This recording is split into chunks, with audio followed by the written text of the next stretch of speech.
championship. We are so excited to bring you this next match. It's been amazing so far, Tobra. It's been a fantastic event. I mean, we've got tons of people back there buying merch and playing some cool games. And then, of course, right in front of us, a full house, getting ready for some more Heroes of the Storm matches. Am I right? But we are here to watch Heroes of the Storm. And in order to bring us the games, we must introduce our teams. The blue team is from the US. They want one more chance to prove themselves. They have an extremely high IQ, Chobra. Do they really? They are Murloc Geniuses!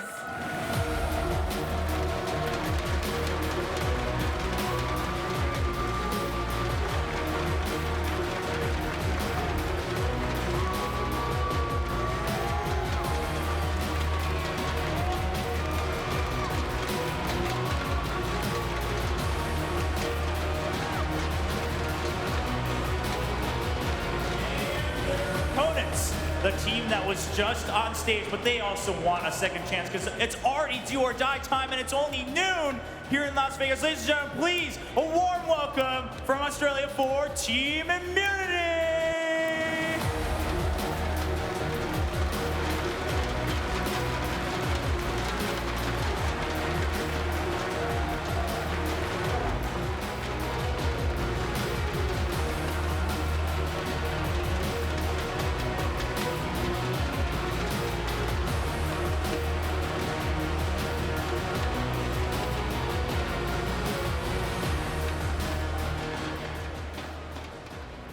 All right, well, it's time for our first elimination match. One of these teams, they end their path here, Anna. It's already super suspenseful.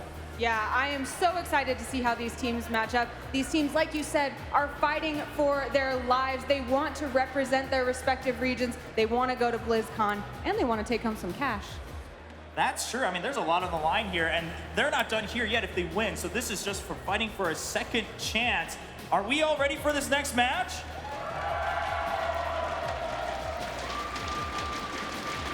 Well, then let's take it away to our commentators on the desk to find out what's really going to happen out on the battlefields. Hello and welcome to the third match of the day. Team Immunity versus Murloc Geniuses. We have an elimination match on the table, and I am Trixler. Joining me is going to be Gillyweed. Gillyweed, how you feeling? Trixler, I am so pumped to be here. This is an elimination match, the first one of the day, and both of these teams are fighting for so much. Murloc Geniuses fighting to prove that they deserve a sponsor. They're an unsponsored team, but also Team Immunity representing their region. Neither wants to go home right here. They want to continue on. They want a second chance. That is very true. And of course, here helping us out with the analysis is going to be my boy Kubi. Kubi, how are you? I'm doing all right. Ping-ponging across the table here, but it's all right. I'm going to hold it down for you guys. Listen to the analysis. Maybe try to figure out what the draft is going to look like because these two guys really, and these teams, they're just and melee assassins. It's always been a part of it, the aggressive play. And, you know, I got to be honest with you. Murlocs, they had a chance up against Tempo Storm. It was a close series, especially that second game. But Immunity, they're going to have to show something really different, unless Cloud9 is really on that extra level. They may be, so looking forward to the match indeed. But first, as always, we want to thank our sponsors. It's going to be Gigabyte, of course, NVIDIA, and then Totino's. And always, make sure to join in the conversation at Esport Heroes on Twitter. We'd love to hear what you got to say, and make sure to use the hashtag HeroesWC. Now, with that being said, the draft is starting right now, and I can't wait to hop in to see who exactly our teams will be getting. Oh, already I am pumped because look where we will be on the field of battle. It's going to be Infernal Shrines, our brand new battleground. Oh, and a first ban on New York, you have to do that on this battleground. He can swoop with one Q, and he can take out a majority of those minions that are going to be spawning in the middle of the map near those shrines. And then, of course, Toronto ban here for Team Immunity. Kubi, what you thinking? Yeah, Toronto, I think it's absolutely targeted at Murloc Genius' play style. They know, again, those melee assassins are going to be a big deal, and Toronto is such a great tool to follow up those pulls from Kerrigan, Thrall. There's so many options that Murloc Genius has shown that they will go for. So we have the Leo arc taken out. Does this mean an early Johanna pickup? Because like you mentioned, Tim, having that skeletal swing to take out those minions to summon the Punishers, it's also quite good if you grab that level 1 Knight Takes Pawn talent. And there it is, Johanna grabbed first. Good call there, Kubi. The Knight Takes Pawn, as you mentioned, can be very, very powerful in that situation. Now, Team Immunity, though, does have Zeratul and Uther up for grabs. What are you thinking here? I think the Uther is definitely a possibility, and they love the early game. They love the aggression, so Zeratul also a really good choice here. Zeratul would also be really good, and like you mentioned before, being able to clear out those minions in the shrines too, which is oh so important. These Punishers that come out from the shrines, they are so strong, so you really don't want to be losing those shrines. Gotta agree with that. And you know, not to throw out any hype trains here or there, but I've been seeing some Murky play on this battleground and all the scrims. He is pretty darn powerful. I'm just gonna throw that out there. Don't get too crazy, but it could be a possible pick here for Team Immunity towards the later stages. Of course, Murloc Geniuses, even though they have Murloc in their name, they never pick Murky, so I think today that should change. They should be the ones. What if Immunity picks up Murky, though? It's a possibility, man. They can break down those Murlocs if they need to. And Jaina will be the first pick here for Team Immunity. Strong wave clear, not a bad choice in any way, shape, or form. Okay, so we see the Uther is picked up alongside this. I like what they have going so far. They see that they've been able to, or they had to relinquish the Johanna. They can't grab the Leoric with it, so the wave clear for the objective is quite weak. But I think it's smart of them to grab some heroes that are very strong in the early game. Jaina, unquestionably one of the strongest early games, and we know that having that first objective is oh so important. Another thing that we can think about is yesterday, actually, in the Korean tournament, we saw a great pickup there from Tychus actually played on this battleground because Odin can be so powerful at clearing those as well. So that might be something that our teams could pick up here, especially in the second or third slot if they saw those games. Kael'thas now being picked up, Chain Bomb, always strong, right, Gilly? Absolutely, and on this battleground, we keep talking about clearing the shrines, but Chain Bomb helps you do that so fast. And Murloc Geniuses just love Kael'thas. Faye is a beast on Kael'thas too. Another favorite of theirs might be Zagara if they're really wanting to try to get the control of the lanes, make sure they're pushed out so that a Punisher can just go straight for those structures. But they also could look at a support here, especially as Immunity has already picked up theirs. If they're concerned about making sure they get a certain support for their team, it might be a good place for them to pick this up here so it doesn't get banned in the next phase. I do want Murloc Geniuses to be a little brave here, though, and not pick up a third pick on the support, just because we already have a support for Immunity, and if it does get banned out, they can totally work with something, and it looks like they will move towards Kerrigan. Kerrigan, another one of those heroes great at clearing those minions due to the Q build. Yeah, and again, I was talking about that early game. Kerrigan fits so well into that MO for Immunity. If they had Jaina, Uther, and Kerrigan all together, the Divine Shield, and just Jaina being able to follow up with the myriad of spells that she has that have a really high burst damage output, that could have been a very scary composition to be up against. And on top of that, Kerrigan is a hero that you want to get rid of very, very quickly, just because if she's able to sustain through a majority of the damage you throw at her, she will start to take a fight and really move it into the advantage of the team. But Kerrigan being focused down allows Kael'thas to kind of just walk around and do what he wants. So interesting pickup here for Murloc Geniuses. Kerrigan is another comfort pick for Murloc Geniuses. It's Equinox's favorite hero, so it makes perfect sense why they would want to get it, and on top of the denial. Team Immunity are going to go for a double warrior pickup here. They've got Arthas, who's going to be great with the lane clear, but they also have so much control now, too, between Anub Barak and Arthas. Anub has 2 stuns, and Arthas, of course, we've seen the slows from the Frozen Tempest, the roots from his Howling Blast. They have a ton of control here. If someone gets caught from Murlocs, it's going to be difficult for them to get away. Yeah, I will say Team Immunity, when you're watching them, their scrims, they actually do a really good job of zoning people out. They don't ever go for the full engagement, but they're good at holding down areas and being threatening. And Anub Barak and Arthas are 2 heroes that do that very well. Here's a follow-up here of Murloc Geniuses. Yeah, and they can always punish, especially with the constant slow from Arthas and his kit. Anub Barak, if those stuns land on point, it's going to be difficult for Murloc Geniuses to contest that. So again, fitting into that strategy of having that really strong early game, I like the way Immunity is taking this draft. Well, Rhaegar is now picked up. Gilly, what do you think? Looking at Murloc, they needed somebody for CauthonLuck. He was the last person, and Cauthon loves playing Zagara. So it will be Zagara to finish out Murloc Geniuses' draft. And now we have one left for Immunity. Trickster, what are your predictions there? Oh man, looking at it, they're maybe going to need a little more damage. I'm hoping for somebody that can bring in the potential in terms of auto attacks. I'm looking at Vala, I'm looking at Tychus. Those possibilities could be a thing. Oh. Or Sonya, let's go with that. I'm totally down here. Sonya actually deals with Johanna very, very well. I know she's very robust, has a lot of health available to her, but with a couple of great slams, a couple of great whirlwinds, you can really start to chunk down that front line. So a great pickup here for Team Immunity, but overall, looking at Murloc Geniuses, I think they might have the edge here with the draft. They have the heroes they love playing, and they have the clear here for the shrines. Yeah, not only that, but Sonya works so well as long as those whirlwinds can be sustained. When you're looking at a situation where you have Kerrigan with poles, not only that, but Johanna, so easy to land that condemn, and then when we have Blessed Shield entering into the equation, it's going to be difficult to keep that Sonya alive. It's a very risky pick. Well, Kubi, thank you for coming down and sharing your thoughts during the draft. We'll see you right after the game. Gilly, are you ready for this match? Oh, I am so pumped. This is going to be tons of aggression between these two teams, and I can't wait to see who comes out on top. Let's do it. Murloc Geniuses versus Team Immunity on Infernal Shrines. The match is now beginning. Let's hop on in.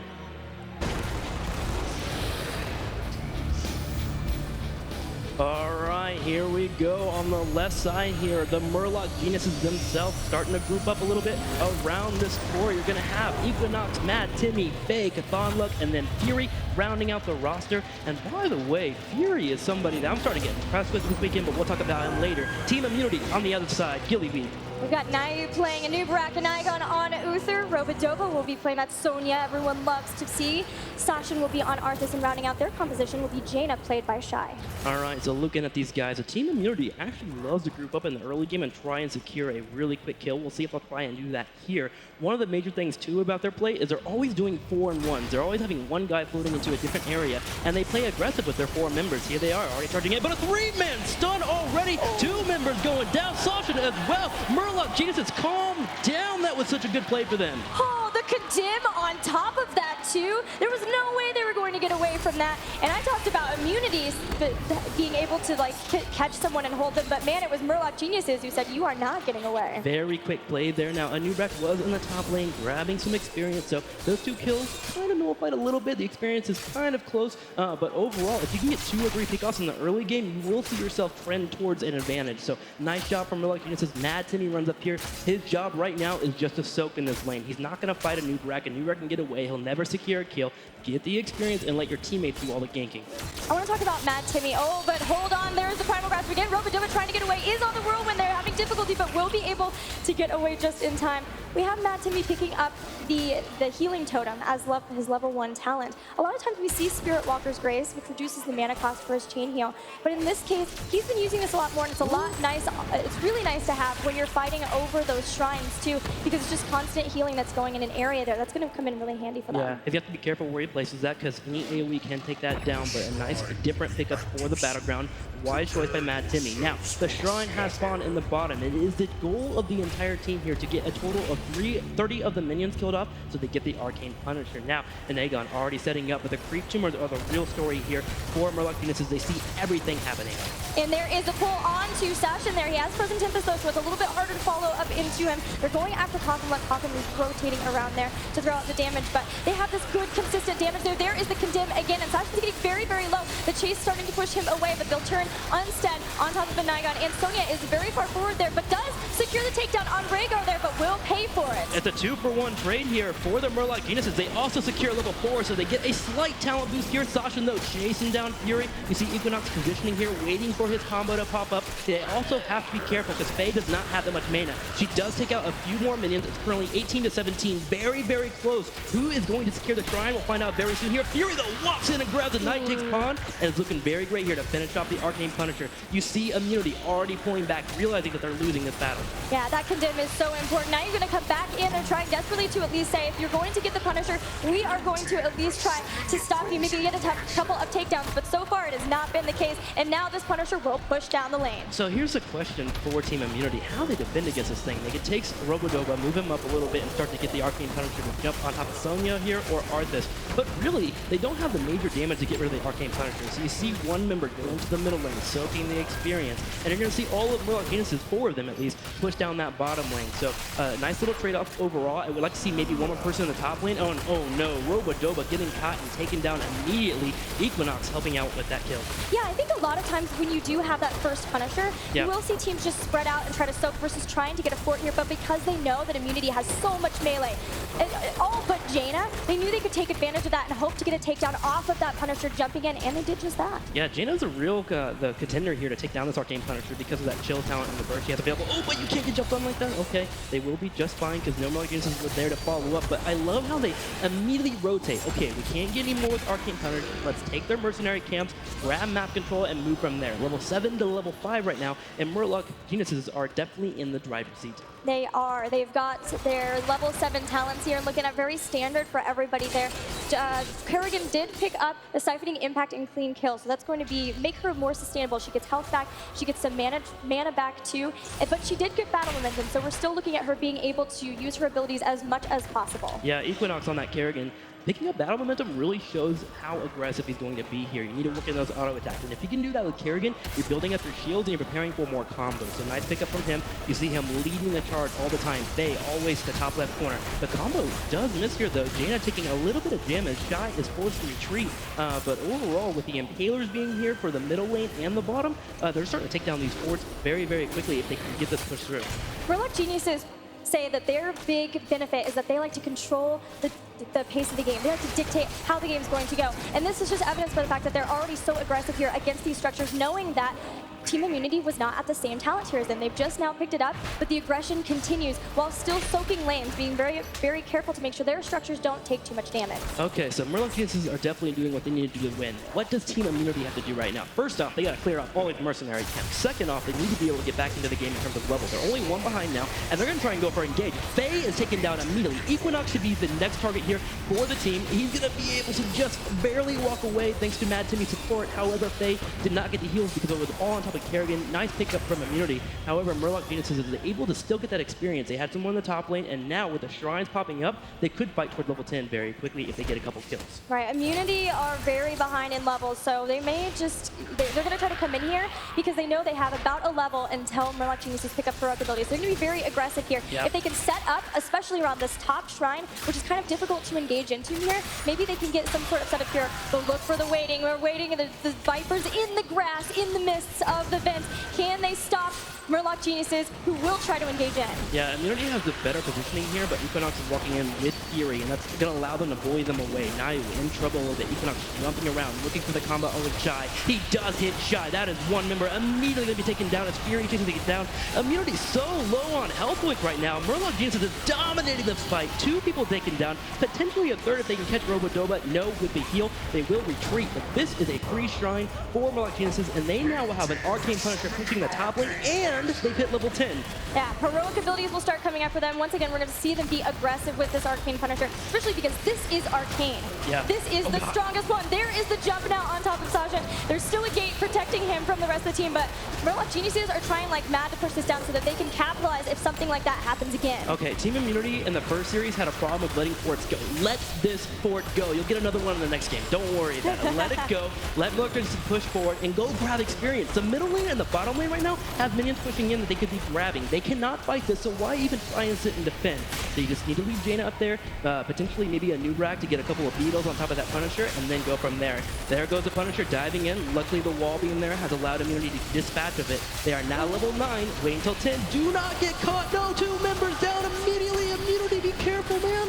Man, when you are up against a Kerrigan, even behind your gate is not safe, especially with the Condemn. They have Condemn and Primal Grasp. You won't get away, and that's exactly what happened. There is another pull-in on top of Sashin into a Gravity Lab. Can they take down Arthas here? He's trying desperately to get away, but even his slows won't stop him. Arthas goes down, and they've broken down the towers in front. They're not going to choose to push Keep just yet. The respawn timers for Immunity are still very, very low, so it would be potentially putting them in an awkward position. Intelligent play from Murloc Geniuses. The question there for them is not how we push the advantage, but how do we throw the game. They decided Sonya backing up actually prevents, or is a potential for them to have an engage where they could actually lose a fight, especially losing a couple of their cooldowns already. So they pull back, grab their heroics up, grab mercenary camps, grab map control. All good things for them. They did not have to fight there.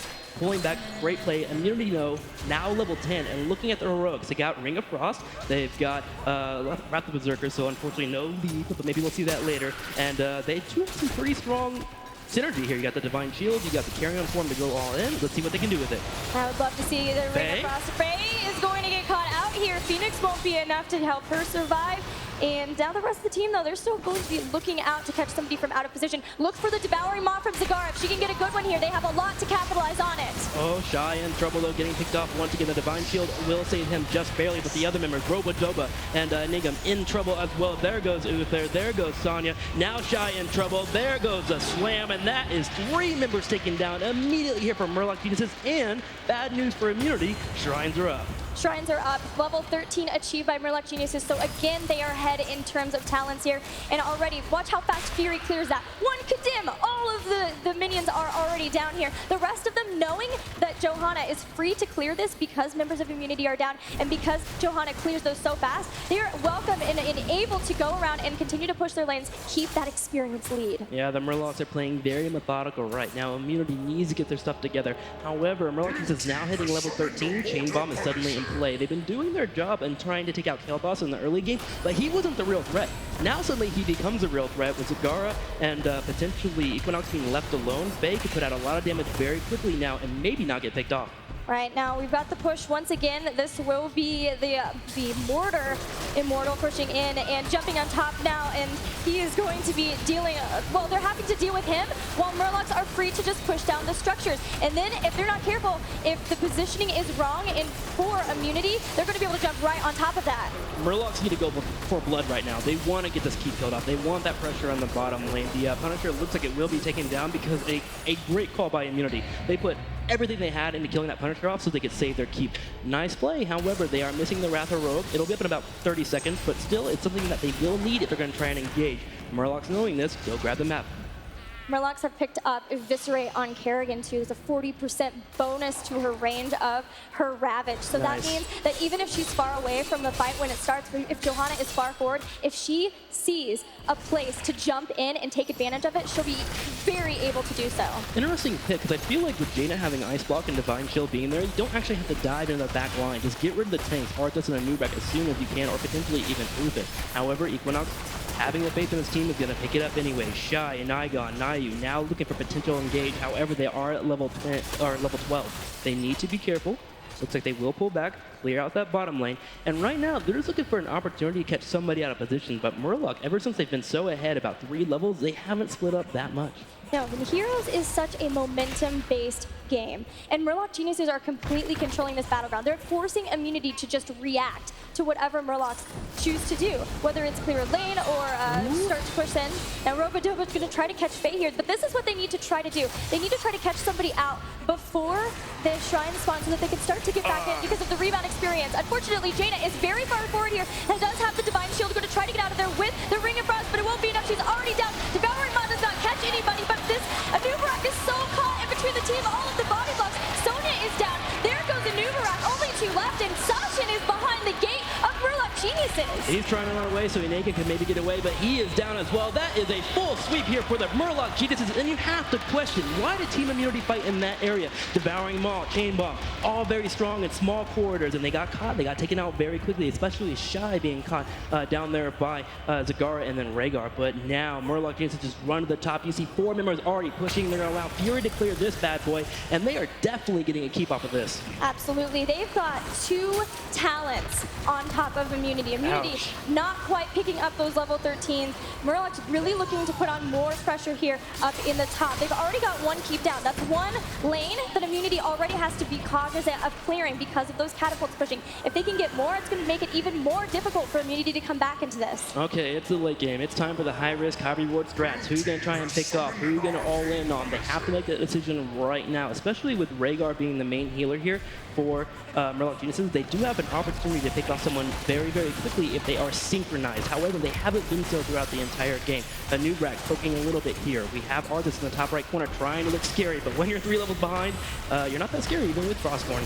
Nope, there is the Punisher jumping into the Blessed Shield, tries to catch it, but a great Divine Shield.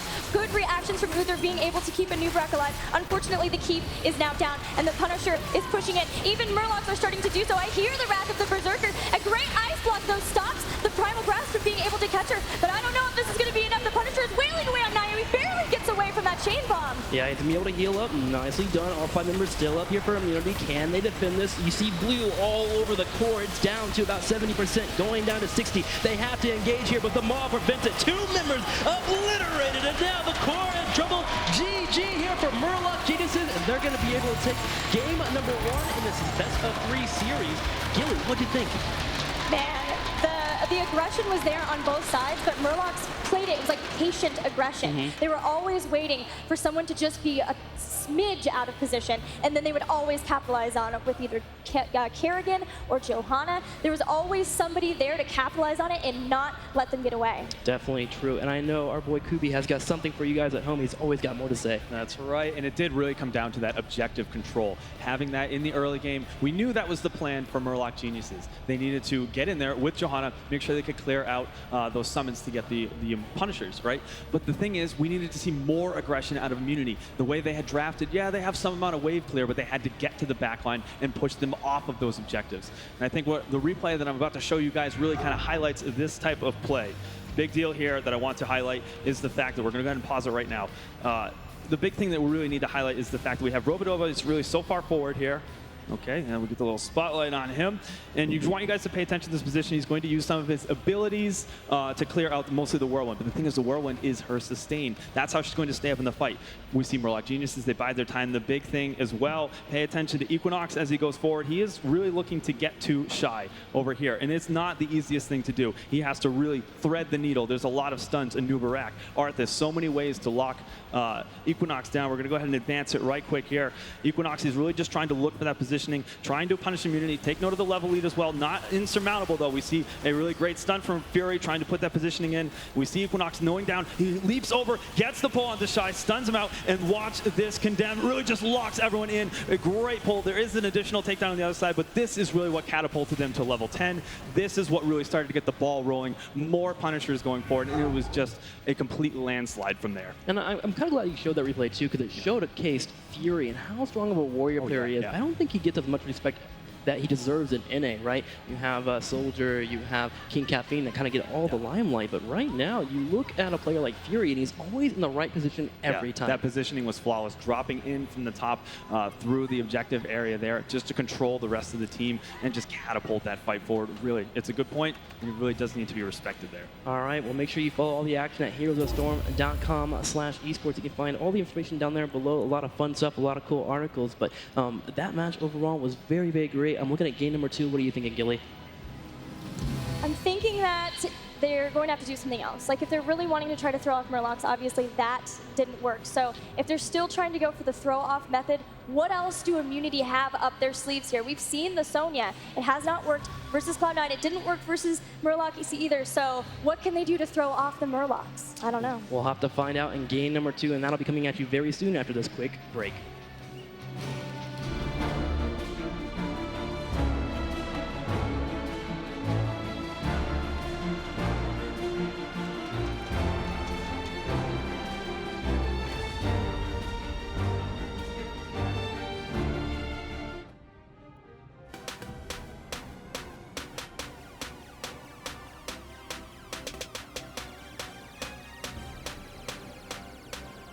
So the team originally started back in March, and this was the original Team Immunity team. So we had a big falling out with 2 of the members of the old Immunity, and then it got to a week before the ANZ qualifiers, and we were like, okay, we've kicked out the guys we don't want. We need a team right now. I mean, although the roster as a whole hasn't been together that long, most of us have played quite a bit with each other. So I don't think synergy is going to be that much of an issue for us. Honestly, I don't think we're that worried, just because we're talented, and when you're a talented player, you know, the rest sort of comes with it. I expect the NA teams will see us as just a bad kind of, like an also-ran sort of wild card that won't impact the tournament. So I think if we execute our playstyle well, I think we could catch people off guard. So we've been watching a lot of Korean and Chinese VODs lately, and most of the things are around the picking and the builds that come with it. And it's these types of things that kind of open your eyes to new ways of playing. And in that sense, we've kind of incorporated a lot of that into our playstyle, which I think gives us an advantage. I think in the ANZ scene, we've developed this really aggressive playstyle, and that sort of formulates our Team Immunity playstyle. We're very aggressive, dive heavy, we just want to go ham. Any team can say they can do anything before the tournament. It all comes down to how they deal with stress, pressure, if they're fatigued. There are many different variables on the day. Hello and welcome back to Las Vegas. Yes, we are going into game number 2 between the Murloc Geniuses and Team Immunity, and it will actually be on the map Tomb of the Spider Queen. But before we jump in, co-caster Gillyweed, how you feeling? I'm feeling pretty great, man. I'm ready to see if Immunity can bring it back. Both of these teams really want a second chance in this group, but if they can't, it'll be our first team eliminated. That's so crazy. It feels so early in the day. It is so early in the day, but it is very important. It's going to be happening. Someone has to go on and someone has to go home. Kubi, Team of the Spider Queen. Interesting pick, you think? Perhaps not so much as we would expect from the Haunted Mines, and that was two of the big points that I wanted to bring up was maybe since Immunity has already played and Murloc Genius was able to sit in the back and just sort of watch their playstyles, have they already exhausted all of their wild cards or so to go into this to really try to take down a strong team like Murloc Geniuses? The second thing I really want to highlight is the fact that they cannot be tilted at this point. There is a huge opportunity for an Australia-New Zealand team to move to BlizzCon through this, and they have their backs up against the wall. They have to advance. They have to take this game to move forward, so they need to really collect themselves, get that pep talk going, and really just try to clear their heads, get in there with a good draft, and it's going to be a great map for them, Tomb of the Spider Queen, and a really aggressive one. Well, speaking of the draft, it has gone underway, but before we jump in, we have to thank our sponsors, Gigabyte, NVIDIA, and Totino's for making this possible. Thank you so much to them. Now, jumping into the draft. Here we go. First pick. Who is going to be picked up? I'm looking at Murloc Geniuses to potentially get Zagara once again. CauthonLuck is a beast on that hero, and she's very, very good on this battleground. Absolutely. You want the control over the turn-in points, and her creep allows you to have the vision. But should we hop into the draft and see if that's who they get?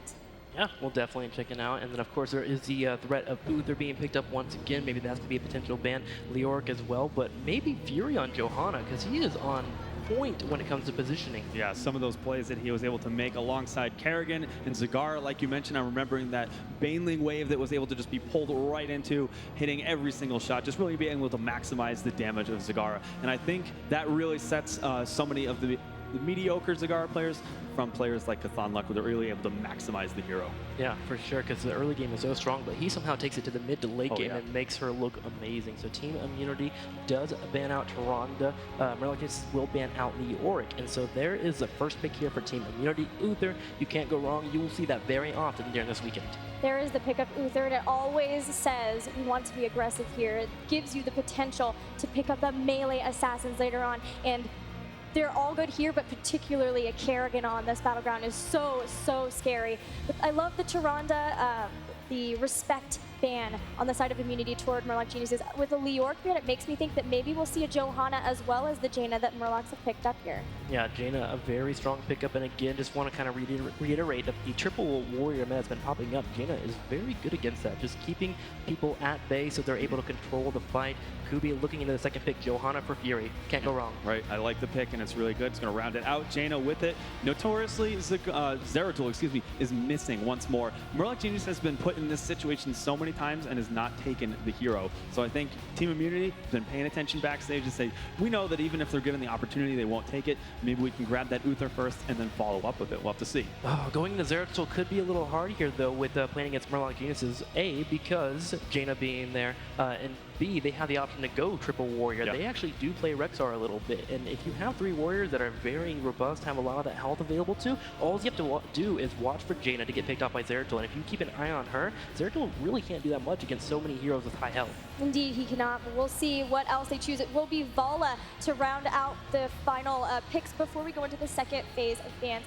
So Team Immunity are looking at Vala. She's great on this battleground because she has that multi-shot build. She's able to quickly clear out the lanes, but also she just provides a good steady damage to continually get stronger and stronger steadily throughout the game. Yeah, Vala's a very safe pick. Great pick up there from Team Immunity, and really they are on point with that hero. I don't see many errors whenever I'm watching them play, so great job here getting Vala, having Zeratul. If you can take anyone out, you'll be able to dispatch them very, very quickly. Murloc Geniuses now will ban out Arthas. We'll see a ban from Team Immunity with Kerrigan, and now the follow-up into Kael'thas, so double mage showing up. Yeah, it's always been historically a very strong combination of heroes together, can really dish out some pain. Would fully expect to see an additional warrior with this, perhaps even that Rexar like you were hinting at, because between those two, especially when you get past level 13, it's going to be lights out for Team Immunity. Well, looks like it will be a different orc. It will be Rhaegar himself showing up, so nice healing there from Murloc Geniuses, and really, when you look at madtimmy, he loves this support. I feel like you'd rather pick him over Uther sometimes, just because he loves how much he can be aggressive. He can jump into fights with that trait. He does really like Rhaegar, and looking at this, Equinox is the last one, and we saw them run Thrall on Tomb of the Spider Queen versus Tempo Storm. You think maybe that's where they're headed, Kubi? It could be, yeah. It very well could be. Uther does have the stun available too, and just always have to really sort of highlight that point. If there's a lot of stuns available on Team Immunity, it's going to make things difficult, and the silence as well. So it would be a risky pick, but how could you not feel confident going in based on what we saw in the last game? Team Immunity rounding out their lineup here with Sylvanas, a strong pickup. The Wailing Arrow Void Prison combo is amazing. Uther, of course, can land some stuns there so she can apply her damage. Can't go wrong with this composition, especially on a map like Tomb of the Spider Queen, where if you can get advantage in pushing, Sylvanas can definitely help out in that regard. Now, Murloc Geniuses, Gilly, you were talking about it, potentially some Thrall here. Is that going to be what they pick? Both teams looking like they have some really good wave clear. That's very important on this battleground. There's a ton of rotation, so you really just want to be able to get rid of the minions as quickly as possible, pick up the gems, and then rotate through to try to pick up a takedown on somebody else. But who will that last pick be? It's Rexar! Our newest hero, Rexar, gets picked up for the final pick. So Equinox, the flex player, will be sporting that hero. Let's take a little bit of a closer look at Rexar if we could. He does have a pet always by his side. Misha is going to be able to provide quite a few stuns available, especially if they try to talent to do it. He has great wave clear. He has so many options available to him, and he's able to provide that safe warrior play at a distance, really making him quite the unique hero. Yeah, he's got Misha there, that pet that is so darn scary, bringing the Misha charge, which is an AoE stun if it hits anyone. You can stun up to potentially 4 or 5 members if they're not spreading out. So looking forward to some Rexar play here from Murloc and Geniuses, but it is time to now jump into the game. Thank you, Kubi. We'll talk to you later. So hopping in, Murloc Geniuses versus Team Immunity. All right, in the blue, we have Murloc Geniuses with Equinox on that Rexar, madtimmy playing Rhaegar, Faye on Kael'thas, CauthonLuck playing Jaina, and rounding it out will be Johanna, once again played by Fury. So interesting thing to point out really quick after we look at Team Immunity, we have Naeiou, we have Naeiou, we have Rodabota, Sashin, and Shy here for the red team. Really grouping up in the middle, gonna start moving towards a potential fight that happens in the middle for some reason on Tomb of the Spider Queen every single game. But you know, Rexar is actually kind of vulnerable to Zeratul, so positioning will need to be key here for Equinox. However, with some strong micro, he can definitely sit in the back and not take any damage. There you saw the Q ability, the little bird that flew out, the little swoop. Very good for scouting, and also a great slow to throw on opponents. And he also picked up Flare at level 1 for his talent. That's going to provide vision too, and that will help them with the rotations that are so prominent on this battleground, as well as with that Zeratul pickup from Immunity. All right, moving around, you see 4 members pushing down the middle lane, and you will see this strat pretty often. 4 members is grabbing the middle, then moving to the top, and they're looking for someone to potentially step out of bounds because they're trying to maybe hold down a bush or something, but the other option too, as well, is they're able to keep the map pressure moving up, so they're able to turn in as well. It's a very strong strat if you have the ability to do so with Johanna and Rexar. Looking at their laning too, they do have Rhaegar up against Sylvanas in the bottom too. So Sylvanas is so fantastic at the clear that they will probably need to eventually have someone help and rotate down too. Hopefully they can maybe catch Sylvanas out of position as well, but she does have that haunting wave to get away to. So we do see them rotating in bottom, assisting him, since she is so much better at clearing the waves than he is. Yeah, I love the aggression on the bottom lane. You gotta stop Sylvanas from pushing it. I think it's just the threat of you coming down there that will naturally slow them down a little bit. Also, if you can hit the Misha charge or the Johanna pull right in between the haunted wave, you can actually prevent her from moving away. A 4-man of hell, though. You gotta be careful not lining up so much like that, Murloc Geniuses. Yeah, a lot of aggression already, trying to drain these towers of ammo so that it'd be more difficult to get those lanes pushed back up to, but we are still continuing to see them rotate. And in fact, they've put Rhaegar now up into the top. So realizing that Sylvanas here is in the bottom, they're instead choosing to just rotate between those 2 lanes, and that does make it harder for Sylvanas to push in, start getting those structures taken down, as she has to be careful for that rotation. I do want to point out a positive here for Immunity. After the first series of playing against Cloud9, they kind of got taken down a lot on this battleground, right? You now are seeing them play a little bit more passive. They're actually letting a little bit of experience slip through so they can save their lives, so they can potentially push the lanes later. Nice adjustment by them. Team Immunity learning very quickly in this tournament to play safe. And that's great too, at being able to do that because of the fact that their lives are on the line here. Misha's going to charge into a condemn there, and Robadobah though does have the throw charge, going to be able to get away. But once again, these towers are out of ammo, so it's difficult because they want to push the minions away, but Murlocs aren't really giving them that chance. Zeratul doing some nice damage there on madtimmy. Gets low on health points. Now we see an engagement though, and Nagan in trouble as Uther is being picked off. The heal though will keep him alive, and nice killing there from Robadobah. Shy afraid of putting the damage out. CauthonLuck though in trouble. It is going to be the first blood of the game here. Equinox in trouble as well, running away, but now Immunity starting to fight back a little bit, getting the first kill. Let's take a look at the Rexar talent for level 4. He's got crippling talons there, so that's going to increase the slow of that Spirit Switch. So they are going for more of the control versus the jungling, but Equinox is in trouble here. Rhaegar is not, I mean, he's classified as a warrior, but it's really about that Misha that's the warrior. Rhaegar has to be careful, like you mentioned, with positioning. You can see how deadly Zeratul was there. With the help of his teammate, they were able to take him down to nearly 200 health points, which, again, that's an auto attack or two, and suddenly someone is taken down. So Rexar, gotta be careful. Equinox is definitely going to keep in check here as he moves forward in the game. Now, with all 5 heroes up, once again, you're going to see Murloc move towards the middle, start that wave clear. Once again, they want to keep tempo here, and they want to make sure they get a couple takedowns if possible. Yeah, there is the flare that's going to reveal Naeiou here, but what's interesting to me is not a lot of turn-in, focus on the turn-in so far. Fury just now choosing to turn in 24. That's a lot on one person, by the way, so you definitely want to get those down, because if you lose those, don't forget, they will drop and your teammates can pick them up, but if your opponents are guarding them, not letting you pick them up, then you will lose them, and that can get very difficult into the later game when you need those turn-ins to help you push in toward the keys. Immunity needs to fight this. You see them coming down finally. However, Robadobah is low on mana, which means he is low on his options in terms of how he engages that fight. If Murlocs get the turn in here, they will get a wave of spiders. There it is, and they will be the first one to get the pressure on the battleground. All right, first wave of Web Weavers, you're looking at taking down as many walls as you can with the towers. And so a nice thing is they've already put a lot of damage on this mid here, which is why we're seeing them focus so much on this. And in fact, Misha even jumping in right on Robadobah there. But good bear. Yeah, equally Immunity are going to try to defend this here. So it's all about trying to get the Web Weavers off your structures as quickly as possible, because the more that Murloc can take down here, the more advantages they'll have in terms of lane clear and lane push, but also in experience. Yeah, a good trade here normally at this time is to grab both walls, or grab the wall, both turrets, and grab the fountain well. So we'll see if they can get that achieved here, and it's looking like they might be able to do so. Bala's in the top lane defending. We do have Johanna pushing down the bottom lane by herself, so the Murlocs will need to be careful. Sashin looking for a blink here, looking for CauthonLuck or madtimmy. Those are the major ones he wants to take out. Or Faye, actually. She's at half health right now. Well, everyone has rotated back up into this mid, and remember the bottom one is still pushing, so the longer that they can distract Immunity from clearing that up, the more it's going to get done here. No ammos on either of the towers too, so it's really just fighting those minions. Yeah, solid defense there from Immunity. They didn't lose their fountain in the middle lane, and it looks like they won't lose the entire wall in the bottom lane. They're actually converging on one member in the bottom lane, and it looks like madtimmy in trouble in wood form. He's going to put out a heal. Can he run away? No. At this point, he's just going to waste time, but you see Naeiou going for the flank. Oh no, is he going to flank him? Is he like Mike? There we go, he gets away. Sashin trying to get killed too, but instead he might get picked off. Shy showing up though to help out with the damage. Finally, no, wait, he's alive. He's running behind the wall. Somehow he gets out the engagement though. Still in the top right corner. Sashin does go down, and Murloc-Geniuses somehow turned the situation where they were losing into a situation where they're winning. Now 8 to level 7. Great teamwork by them overall. That rotation!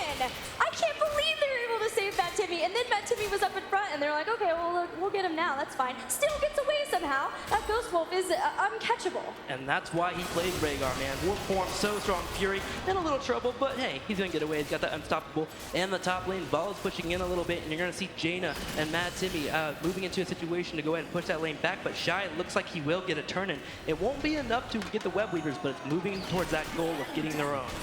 Now don't forget, guys, we want to know who you think is going to take this series, so make sure to tweet using the hashtag HeroesWC and also a hashtag with the team name you think is going to take it. If you're an Immunity fan, they need your support now more than ever. I do want to know how much it bandwagoned a little bit. Team Immunity was voted for in the first game. Now in the second game, Murloc-Geniuses has the entire crowd voting for them. And again, if you're there for Immunity, make sure to vote for them. Now, aggression in the middle lane, Murloc-Geniuses just ahead a little bit. Immunity, if they want to fight, need to do it now, or they're going to have to get really passive and try to soak to level 10.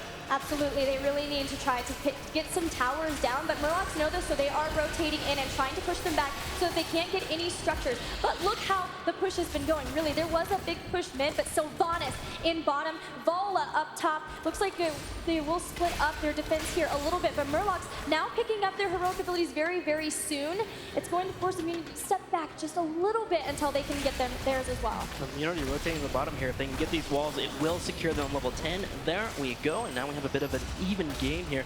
In the middle lane, you still see Rexar and the double mages pushing their best here, trying to keep the pressure on that middle fort. This map is all about momentum. If you can take out a fort in the early game, going to the mid game, you can start rotating very heavily and potentially grab a boss. So you're going to see them continue to do that. Misha, though, runs on in, gets a stun. 2 members lifted into the air. Robadobah going down, potentially getting picked off. The carry-on swarm will actually be used here. Going to be healing just a little bit. Fury chasing him down. Will they get the kill? The Flame Strike secures 2 takedowns, and now they can potentially keep pushing here and get the fort. However, Sashin shows up. Going to go for the flank. He gets picked up by Gravity Left, and he's going to miss the opportunity. A Void Prison is wasted. Can Shy bring the damage? Let's see. No. With Fury actually walking up, he body blocked those 2 from actually being able to go in for a full engage and secure any type of fighting. Beautiful play by Fury. Great teamwork by Murlocs.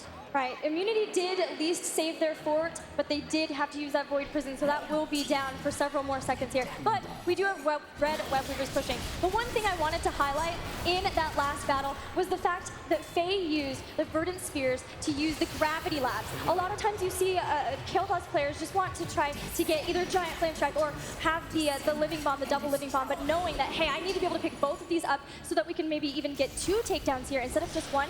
Amazing play and decision making there. Yeah, with Equinox and CauthonLuck being on Jaina and Rexar, they actually have some decent damage, so she doesn't have to use that damage if she has to. She can actually follow up on the Misha charge. So you're right, great observation there by Gilling. However, now Immunity has been able to secure their own spiders, pushing down the middle lane. You see Sashin floating around. However, an engagement will be happening for about another, looks like 34 seconds here as Void Prison is down. We have 10 seconds for Sylvanas and Bala to get their heroics, so you're going to see them play a little bit more passively until they can get those. Really great use of Flare there, realizing that could have been a very scary spot to try to rotate through. So just really constant usage of that by Equinox has been really useful to them. We talked about vision on this battleground. It's so important. Not only do you want to control the turn-in points and know when your opponent is turning in, but just the fact that you're able to see that area so that you know if they're trying to wait there to take you out is so incredibly nice. Now that we have a bit of a slow moment, it's really nice here to see Immunity a little bit closer in this game here. 12 to 11. They definitely have a chance to get some nice fights off. Potentially now. Void Prison's up. You do see the Sylvanas Wailing Arrow is up as well. And you're going to see Sashin right above this. The entire team looking for some way to potentially get into a great engagement and then potentially take out those mages. Murloc grabbed the Giants so that they could get that push to the fort, and they're looking for the engagement right here, looking for maybe a Void Prison. Okay. And there is the Void Prison. They're going to jump on the rest of the members there. And goes down so fast, but does jump into the Void Prison just in time, and Central Hill will bring her right back up, but down goes Rexar. Fury is so incredibly low too and has to pick up all of those gems, and they've done it. They pushed the Murlocs back into their base. Watch out above though, Faye might come in with a nice little chain bomb. Oh no, they're not 13 yet. It's gonna maybe put some damage in. There's a flame strike. Okay, Immunity, you've gotta take down, pull back, go turn in your gems. Maybe go push the middle lane, take an advantage somewhere else. You don't have to force a takedown here. Now they really don't have to chase. They're going to probably need to eventually clear up the Giants that are still pushing in the bottom lane here, as they've already gotten close to the keep structures. But they can turn in here. They can start to push the other lanes too. They're pushing top, which has already been a good minion push here. They really need to start working on some of those structures, like you said, not only for experience, but so they can finally kind of just get out on the battleground and start making Murloc Geniuses respond to them instead of the other way around. What I like about Murloc Geniuses is they're starting to realize that the Void Prisons are being used to A, escape, or B, section off people, right? So you're seeing the mages actually split up a little bit more, and you're seeing Fury and Rhaegar actually splitting up a little bit and not staying next to each other. Because if those two are taken out, they actually can't heal for those mages. So nice play by them. Their positioning is on point. CauthonLuck, though, does get a couple damage here on Zeratul, but a nice Divine Shield will save them. However, they will not be able to be offensive here for a little bit, as all the cooldowns are pretty much down here for Immunity. Can Murloc Geniuses do anything in terms of pushing? Yeah, no Divine Shield, so if they can catch somebody out here, there's nothing that they can do really except for the cleanse that Uther has picked up here. So Murloc's realizing this, realizing that that's down, are more aggressive, now have picked up their own Web Weavers, and they've already gotten down one fort, so they're really looking for another one. Will it be top? Will it be mid? We'll have to see where they choose to push. All right, I believe mid lane is the one that's actually a little bit the great one to pick off here, because if you can pick off the middle lane, suddenly the outskirts become a little bit harder to defend as you have to run between these two lanes. So you're going to see teams, for the most part, always push down the middle lane if they have the option to do so. So here they are, pushing down once again. Immunity, though, doing great defense, dropping the impale, dropping the W here from Sylvanas, keeping it cleared up. However, Misha is in a position here to potentially get a stun. The stun was wasted, but Anubrak in trouble, doesn't get away. There's a Void Prison hitting 4 members. Where's the arrow? Where's the arrow? Is he going to go for the arrow here? Is he going to hit one? No, unfortunately, he didn't have it up. He looks like he missed it, actually. There was a bit of a weird timing between those two players, and now the fort just goes down because there's no follow-up here available for Immunity. Nope, the Murlocs are going to continue to push in here. They might be able to catch Sashin. They've got to be, he's got to be careful there. They know it. They see the pings, but knowing that this Web Weaver's still here, still very healthy, they know they can pick up these towers. These towers, together, if you can get them both, more experience even than a 4. So if they can continue to push this, make sure that they get 16 first, but that might not happen because here goes the burrow charge. Divine Shield has to be used on him, though. He melted so fast from those 2 mages. And the water elemental has been dropped, but there goes Rexar being picked off, and that means Misha's no longer around. Will the immunity team keep chasing? No. With the Phoenix being thrown down, that will zone them out, but a nice pick off again. Just one member taken away allows immunity to move to different lanes and finally defend this push that's coming their way. I would, however, say Murloc Geniuses won that overall trade. They took down 2 forts and they have full map control. Right, they distracted for so long in bottom that the top one was able to push freely. Yeah, all of the forts are down, and the nice thing about having that one up top now is if they get the chance to pick up the boss will start pushing in, not toward a fort, but toward a keep. Okay, Immunity, what are you going to do here? I'm looking at them. They're pushing down the middle lane. It looks like they're trying to put some pressure on their opponents, but Chain Bomb being here and Fury showing up, they can clear so well that really any pushes that come their way, it's not even a thing for them, right? It's free experience running down that lane. So Sylvanas trying to get some pressure on the top lane as well, and now with the Red Reapers descending, they will be able to keep up the push. Will they move middle lane? Yes, they are. They want to take down that fort if possible. Good thing for them, all their cooldowns are up. Jaina has 12 seconds until she has Water Elemental, so you're going to see Murlocs wait until they engage. Important point here is that we do have, along with the Void Prison, the Rain of Vengeance. So if they can combo that, they'll have a Void Prison into another stun, potentially on multiple members. If they could even catch both of those squishy spellcasters, Jaina and Kael'thas, they could be able to take them down very quickly, especially like you mentioned before with the Wailing Arrow on top. It's designed to combo off of that Void Prison. Totally, and they had to communicate that. We saw the flub in the second engagement, but it did work out for them on the first engagement where they took out, I believe, Faye earlier on. So, Immunity rotating, trying to find a way to get some pressure on the map. They need to get a fort here. They want to get to level 16. They are tied right now in terms of experience. This fort in trouble, taking a little bit of damage, and Murlocs actually went to the very top. They defended that wave, so that means the middle fort and potentially the bottom fort will be going down. But they might be able to Sashin, get... maybe? Zeratul, no, there is the blink, so he will be fine. They do pick up the fort there in the bottom, and it's still pushing too. This might be a little bit concerning if they continue to push with this here. Yeah, all they're trying to do here is actually get some pressure on the bottom lane, and they might rotate to the middle to finish off that fort. So let's see what they do here. Sashin floating around. Maybe not the best spot here to fight because of all the mages floating around. There they go. Now they move to the mid lane. They're going to secure this fort really quickly. Nice bait and switch there for Immunity. Now they'll pull back, tied game. Okay, we're getting into the late game. This is actually really, really serious for both our teams, and you see them just kind of dancing around each other. Yeah, they're very, very close. Both have picked up their 16 talents. I wanted to point out that we do have a Burning Rage on Johanna as well as the Wildfire Bearer for Misha. So if they can get into the back line, they're just going to be consistently dealing damage all around them, which is going to be very nice. Okay, we do have a Robadobah caught here. The Divine shows up. There's a Void Prison. However, only 2 members in there. We might not see the combo from the Wailing Arrow. They go straight on top of the mages here. CauthonLuck takes damage, but nice ice block. Naeiou does get out. 1 member caught. The Ancestor Healing does miss. Fury in trouble as well. 2 members going down for Murloc. Immunity has all 5 members up. Can they chase? They're trying to here, and that's a ragdoll physic being thrown across the map, but now the fort in the top lane is in trouble. And 40 gems dropped by Fury when he went down, because you often have the warrior holding a lot of those because they are the tankiest. Yeah. But now, with both of those down for 20 more seconds, Immunity are going after the spots. They want to be able to get the final fort here up at top, as well as start getting damage or putting pressure toward the keeps, because that, if they can do that, now they've already taken out a lot of gems from Murloc, so they're really starting to control the turnips. The boss might actually get picked off here, because CauthonLuck and Faye do have the potential to take someone out really quickly. No. Nice positioning there from Immunity. Had it been on the left side, we may have seen Murloc actually going for an engagement, but Immunity covered that right side, so that allows them to kind of funnel everyone into them so they can choke them out. So nicely done by them. That will be a boss in the top lane. Sashin's able to clear the middle lane, and in 30 seconds, they can gear up for another engagement. They're waiting for their heroics. They're going to play safe and just grab whatever they can for free. One thing I think Murlocs really excel at is decisions when it comes to bosses. Sure. So I think knowing that they had the fort still up, and that they still had not everybody into position, I've seen them really go for a 4v5 defense on a boss and be able to get it and pick up the boss and steal it and wipe the other team.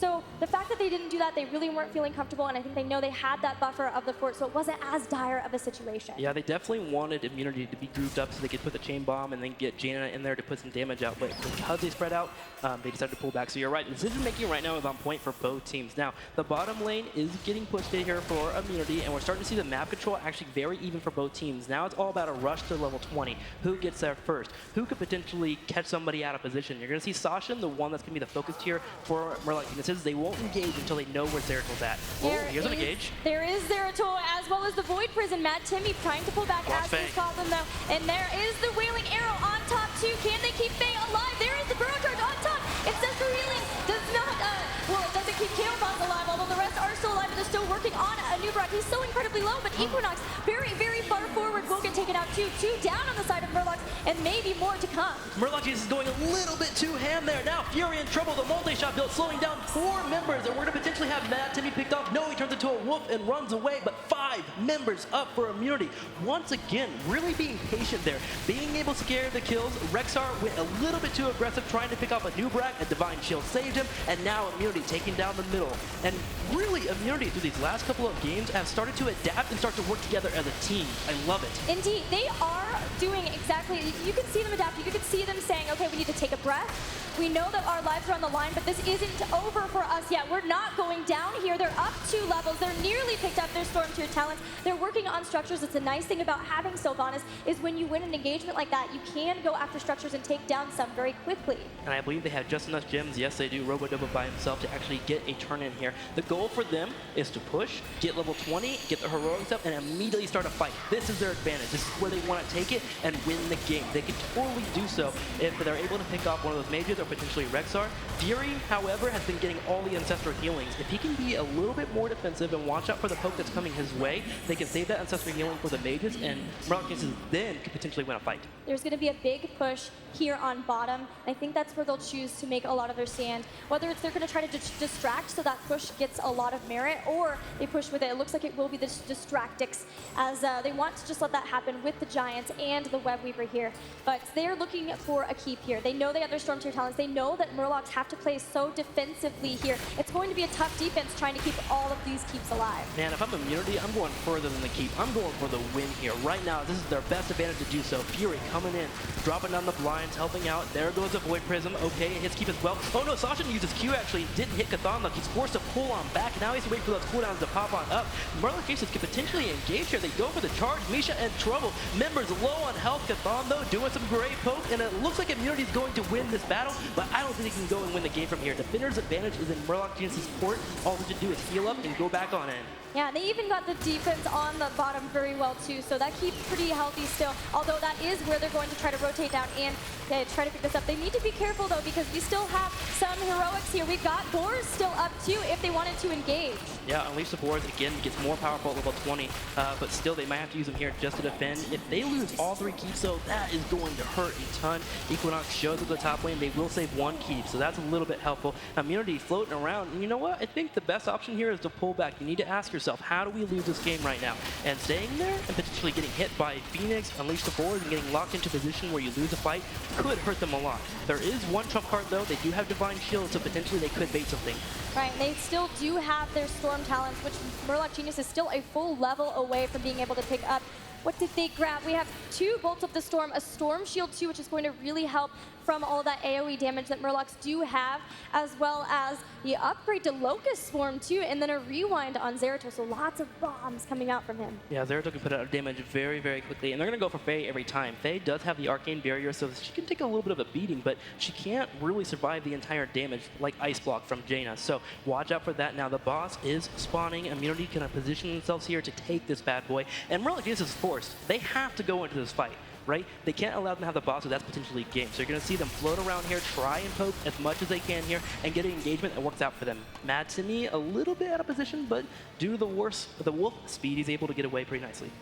They're backing off here. I think they're maybe just trying to call a bluff, but Sashin pretty far forward. They're a little bit concerned, but if they can catch him out, actually, Fury has found him with a punish. If they can zone him away, keep him from the Void Prison. While the rest can take down the other members, this boss fairly low. They're actually going to disengage from it. They're going to leash it. They know that it's too dangerous at this point. The Void Prison goes down. Watch out for the arrow. Will it go out and hit anyone? No, Naeou's actually going to go straight for the Ice Block. However, it misses Jaina because she did use Ice Block. CauthonLuck pulling back low on HP. The ancestral healing hits the wrong member. Actually, that was a misclick. It hits Fury, but CauthonLuck is still alive. Robadobah, though, keeping up the aggression. Can Immunity chase this down? We're going to see very, very soon if they're going to go for it, or potentially even try to put damage on the keep.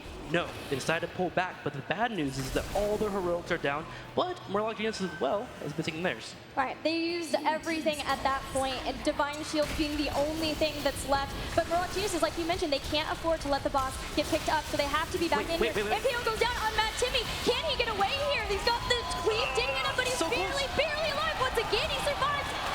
What did that turn into? How did it work out for Murloc Geniuses? 3 members were out of position. They turn it around. However, the damage, though, does come out from Naeiou. Nicely done with the Savant's explosion talent, and we're going to see more members chasing him down. Fury in trouble. Fury is going to pop the activatable at level 20. The automatic passive, but he's going to get picked off immediately. That's 4 members down. Only Rexar here. Rexar can't take on 4 people. They're going to go face instead of Rexar and take out this core. They have to. They have 40 seconds. Go, push. Go get the core immunity. Win your first game of the series. Let's go. Misha, it's time for you to defend. What can you do? Can you possibly stop this here? Robadobah is low, but the core is falling rapidly. Already the shields are down. We do have Equinox still alive, but Misha has been taken out. This should be it. This will be game, and we are going to game number 3. Misha barely trying to hold on, but is not able to do so. GG for immunity, and you're right, we're going to game 3 immunity. Finally getting that killer instinct and taking out a game there. Game number 3, Murloc Geniuses versus Team Immunity. You got to be excited.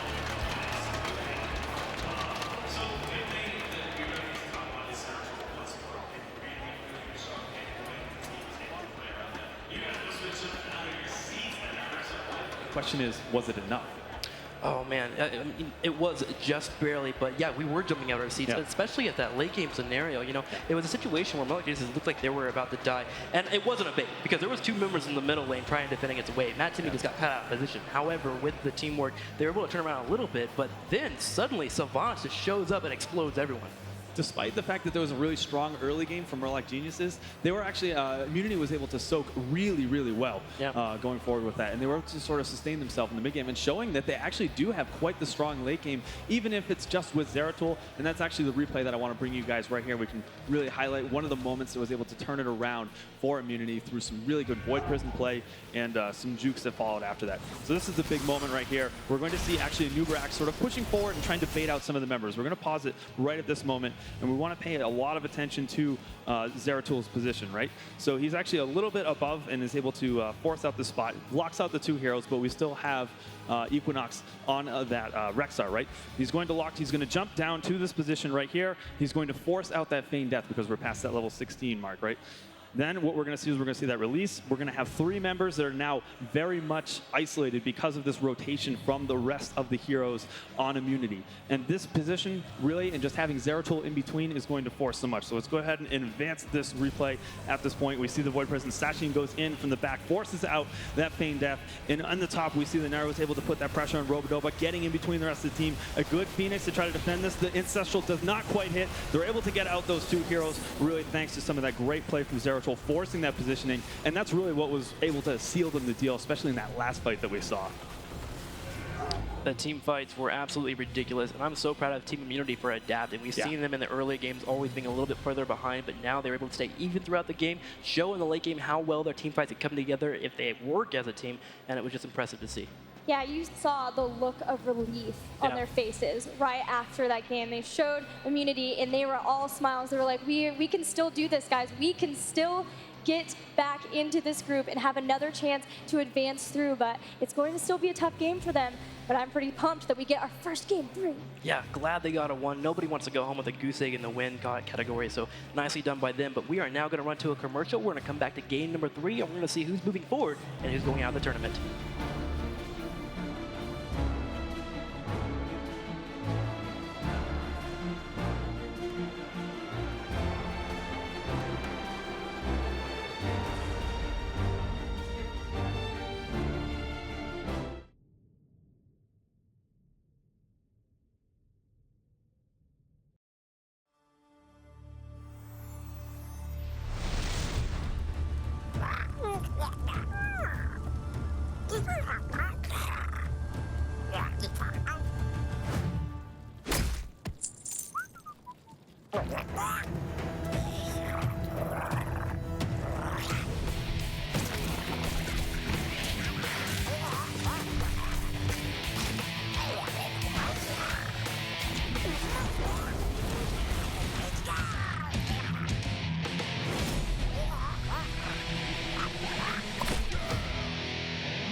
So, is he gonna turn that sheep into a devil sword? That or a squirrel, it's a 50-50 chance. Oh. Oh, is he okay? An ogre stepped on him and he's a squirrel, so no. Hearthstone, play it free. Rated T.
It's not easy being queen. So many subjects to keep in line. So many scores to settle. I am the swarm. And vengeance has never looked this good.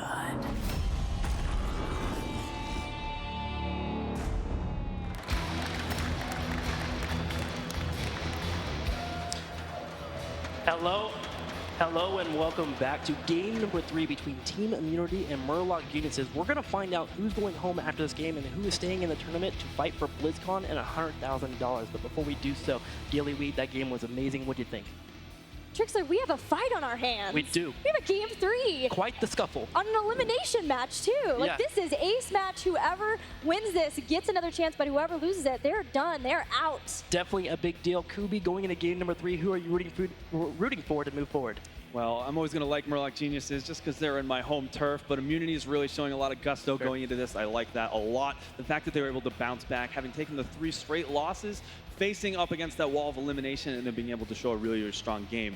I think with all of the big factors that are going to be going into this draft are Zeratul for sure, and then, you know, the verdict's still out there. Is Rexar really what, you know, does he have what it takes to really sort of fill out that flex role? Or something they need to try again. Did he not get a good showing? Murloc Genius has been practicing it a lot, but they really cannot let that Zeratul slip through again, I think. That'll definitely be a question that we ask throughout the entire weekend. Now, moving into game number 3, I just want to commend on Immunity on their early game change-up, their adaptation. They stopped being so aggressive, because apparently that was something they can get away with down in Australia, but not here, up here in the huge tournament. You're seeing people capitalize on mistakes, and so them pulling that back allowed for us to see their game and actually witness it, and it's very, very strong. So I'm actually ready for it. I know our next battleground is going to be Dragonshire, which is a map that we all love to see when it comes to pure skill. We do. It is all on individual skill here because there are far fewer, I think, full team fights. Sure. We see a lot of skirmishes between groups of heroes or even 1 versus 1 hero. So there's a lot on individual skill here. But I hear that the draft is ready. So let's see who we're going to have in this game. That's right. Team Immunity versus Murloc Geniuses. Who's going to draft who? Let's find out right now as we move into the draft. That's right. So Dragonshire once more is the battleground. A lot of emphasis on rotation, having strong presence in that upper lane, which is finding itself much further away from the mid and bottom lanes. Look at that. Zeratul taken out. No surprise there. Murloc Genius is thinking, okay, Zeratul's a hero. We're going to actually walk away from him and get the bans out. Following up, Team Immunity is going to ban out Tyrande, and you're going to see this a lot against Murloc Geniuses just because Faye is so darn good against Tyrande. She can literally hyper carry from a support character, which is pretty crazy. Absolutely. It is frightening to see Faye's Tyrande play. So it makes sense that Respect ban, I would love to see it, but I totally understand Immunity wanting to take that out. Respect fans on both sides, but Murloc Geniuses are the ones who are going to be picking up Uther first here. Okay, moving straight into Uther, and we're going to see madtimmy not on that Rhaegar for once, so maybe we won't be seeing as many jukes as before, but we'll definitely be seeing a lot of healing. Team Immunity following up into Leorg, always a strong pick. The question for me is this weekend is when we're going to see a Karazim pick to kind of counter out the Leorgs. We see it a lot in Korea. We've seen a lot actually in the EU scene as well, but Jaina will be the second pick here for Team Immunity. really going for those sort of standard picks a little bit. The Leoric, again, is going to have that really strong presence in the top lane. And Murloc Geniuses, they have the opportunity to draft that Zagara once more to try to counteract that, if you will. Jaina always going to be really strong in the rotations in the bottom lane. So setting up for that, we have Murloc Geniuses once more going for the Johanna. Yeah, looking at Murlocs, I wonder what the third pick is going to be. If I'm them, I hold back maybe on the Zagara pick, just because we know CauthonLuck loves it so much, but it's not one that seems to be contested by immunity. So here I want a more valuable hero for them, and it looks they're going to move into Kerrigan. Nice. Equinox once again back on the Queen of Blades. I'm loving his Kerrigan play, so I'm really excited to see that. And now they have Kerrigan and Uther together. Divine Shield into the Maelstrom, and we're going to once again see that double pull strategy from Murloc Geniuses with the Condemn from Johanna and the Primal Grasp from Kerrigan. Can't go wrong with that synergy. Divine Shield on a Kerrigan is a happy Kerrigan indeed. But going into the potential bans here for Team Immunity, what are you thinking? So Murloc Geniuses have already gotten themselves a good damage. They have themselves a good heal, good warrior, so they have a lot of options open to them. And you probably want to take away some of that range damage, try to predict if they're going to go for that second warrior. Very unlikely considering their flex is already on that Kerrigan. And what do you want to take away from immunity? Probably try to limit their supports. They're actually going to take out Vala as one of those more safe damage options. Yeah, nice pick here, banning out the Kael'thas just because of Johanna and Kerrigan pulling people in, setting up that chain bomb for the damage to the maximum, right? So Team Immunity, nice pick there. And then, of course, the ban on Vala. Can't go wrong because Team Immunity is just very powerful on that Vala. They are doing a great job adapting to Murloc Geniuses' style. They've banned Sharonda and Kael'thas. They've actually picked up the Zagara. So this is a direct steal away from Murloc Geniuses, and I'm pretty sure that that's what they would have liked to pick up, even following that up with an Arthas now. And look at the slows that Immunity have between Frozen Tempest, Jaina too with all of her abilities, her Frostbite trait, and then the Leoric with his Skeletal Swing. They have a lot of control here over fights. That they do a lot of frost here, both from Arthas and Jaina can slow people down. Leoric with the swing as well. You can't go wrong with the amount of control you're mentioning there, Gillyweed. But Murloc Geniuses, where are they going to go here for their fourth and fifth pick? I'm kind of wondering if we might see a Sergeant Hammer from CauthonLuck. That's a second pick favorite hero that he likes to pull out. However, I don't think it'll mix well with this comp, but one can dream, right? It could happen though. There isn't really a huge amount of dive for immunity. They would, they have a lot of HP, especially with that Leoric and Arthas pick. The other thing I'm noting too is they have very, very strong lane presence as well. Zagara, Arthas, and Leoric, all three of them, very, very good, and they bully lanes so much. So it's going to be a Malfurion for that final pick on Team Immunity. Murloc Geniuses is going to round their composition out with Sylvanas and Naeiou.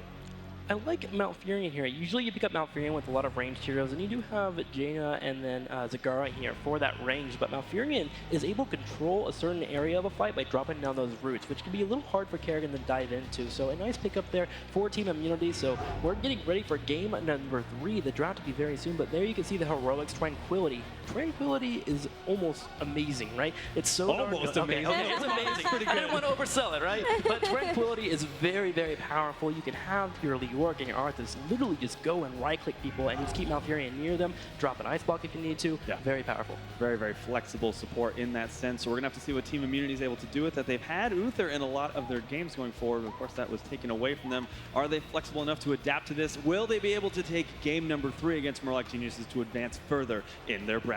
We'll find out very soon, as it looks like the games are actually starting right now. So Kubi, thank you very much. Gillyweed, you ready for game number 3? Oh, I'm pumped. Let's do it. Game 3 right here, our elimination match between Murloc Geniuses and Team Immunity.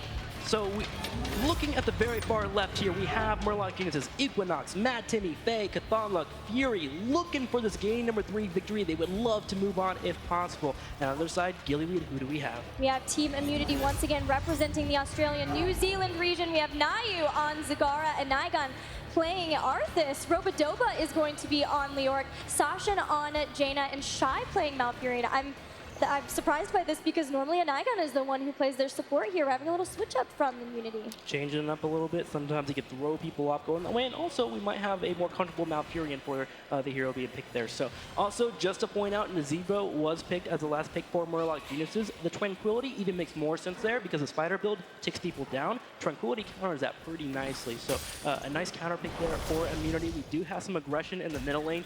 Usually on Dragonshire, you're going to see a lot of contention for the middle lane. Ooh, you gotta be careful, man. We already have Robadobah taking a lot of damage. Isn't able to barely get away. But Shy doesn't have burst healing in there. He has a heal over time. So Robadobah has to be careful. Absolutely. And in fact, we have Arthas picking up block on immunity. So realizing the fact that they are going to need to be able to block a lot of the auto attacks that we have, because we have a lot of heroes on the side of Murloc Geniuses who do that. But now, once again, we're seeing a bit of an engagement. But it's immunity who's getting aggressive here. You see how powerful those roots can be? Just toss them down, prevents anyone from coming for the engagement. Nicely done. We do have a little bit of better clear, in my opinion, here for the red team when they're all grouped up together. They have Jaina, they have Robadobah with that swing, and they also have Shy to prevent the engagement. We do have Sashin in trouble, low on health points. Gets taken down really quickly, and we're going to see some more aggression happening here, though. Fury, fearless, though, taking some damage from Robadobah, does not care, will pull back, and it was a 1-for-1 trade. Looking at the laning and how we've set up, we have Zagara versus Sylvanas up here, which is going to be tough on Faye. Sylvanas definitely has a fantastic wave clear, but Zagara is just a beast in lane. She's a fantastic 1v1. She pushes the lane. She has tons of vision from creep too. So if they try to come up and get a surprise takedown on her, it will be difficult. She'll be able to see it. In the top lane though, Zagara in trouble. Kerrigan is a great counter pick. Nice and dodging here from Naeiou. Is it enough? The Hydra though, trying to go for the Faye kill. Did he just 1v2? No, he's gonna pull back. He does get some damage on Faye. Does he get picked off? Equinox, you got it, bro. No, he misses the towers. No, he missed it. He's gonna be taken down, and now Equinox being taken out. That was actually a 2v1. Nice play there from Naeiou.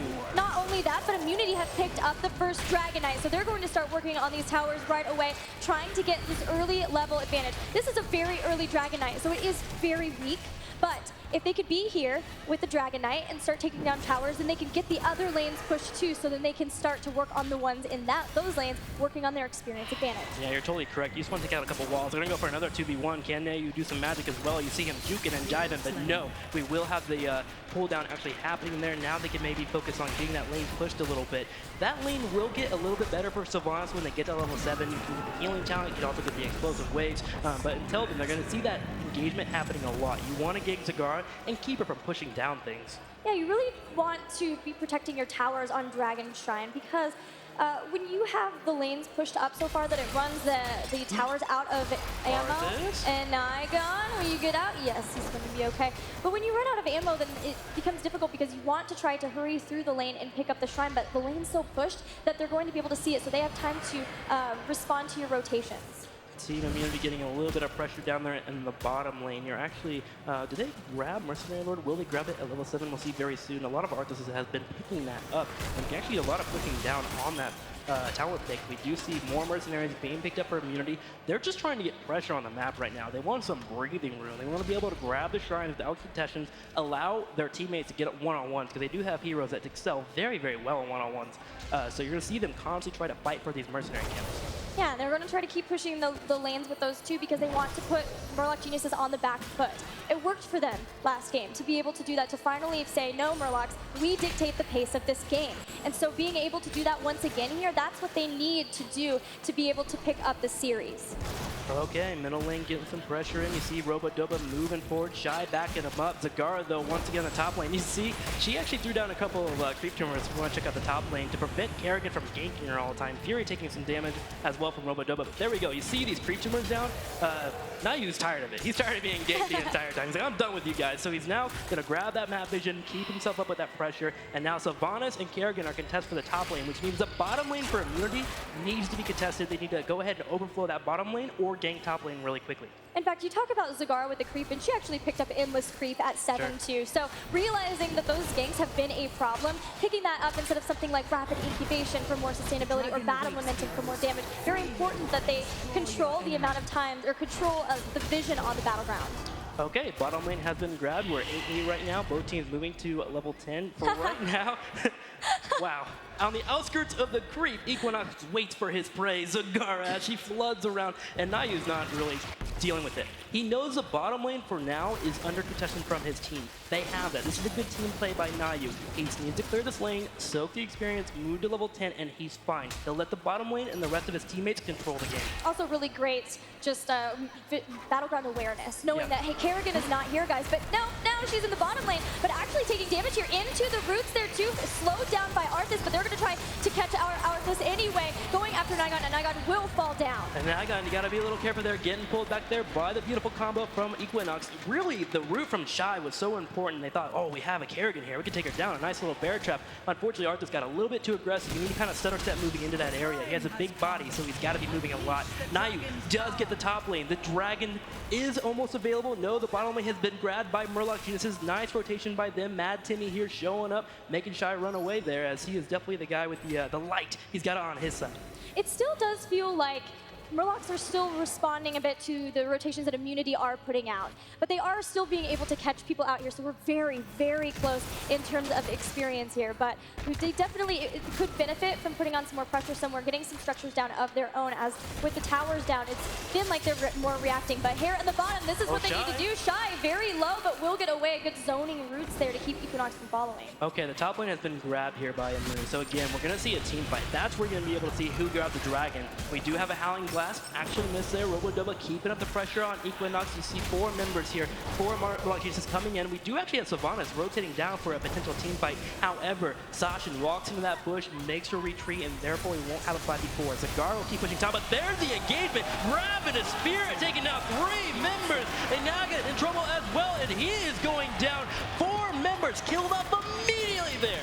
I was just going to say, if they get Ravenous Spirit, what do they really have? What does Immunity have to try to deal with that? That is the good thing about picking a Naeiou versus the Arthas-Leoric combination that people like to do. There are no stuns there. They really have Devouring Maw. And that's actually really hard to pull off against Naeiou. And now with the Dragon here, you're going to see Murlocs group up, start pushing that middle lane. We do have Joanne on the top lane, soaking experience, but you're going to see Murloc try to grab whatever they can here. Grab some walls, float around. Remember, they do have a full 60 seconds to figure out what they want to do with this bad boy. The Dragon move in the top lane, going to start 1, clearing creep tumors because they're everywhere, and 2, taking out walls. Yeah, and very important here that we see Murloc Geniuses splitting up. We have the Dragon Knight distracting on top, while the rest are starting to push here.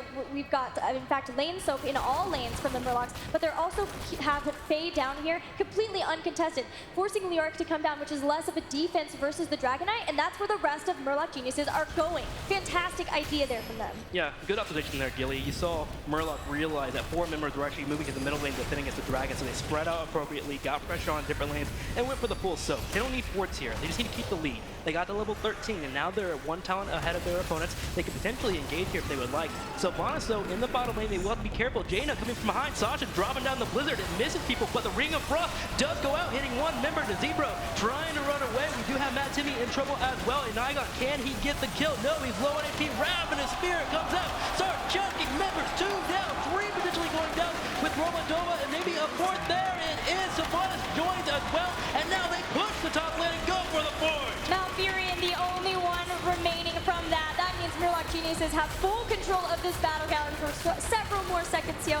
They're going to be able to grab this fort. There's plenty of objectives they could take from there. Stealing the Bruisers on the side of Immunity could be an option. Then they could rotate down, keep stealing Mercenary Camp, but Immunity are aware of this, but what can they do? Nothing. Yeah, they've lost heroics. Good news here, Murloc didn't push the top bridge. You never go on that bridge. That bridge in the top right corner is the bridge of death if you're ever walking into opponents, because the AoEs are so darn good there. So you see them grab Mercenary Camps. As you mentioned, Gilly, grabbing map control. This is the way you win a game here. You just make sure you don't walk into scenarios where the opposing team can win.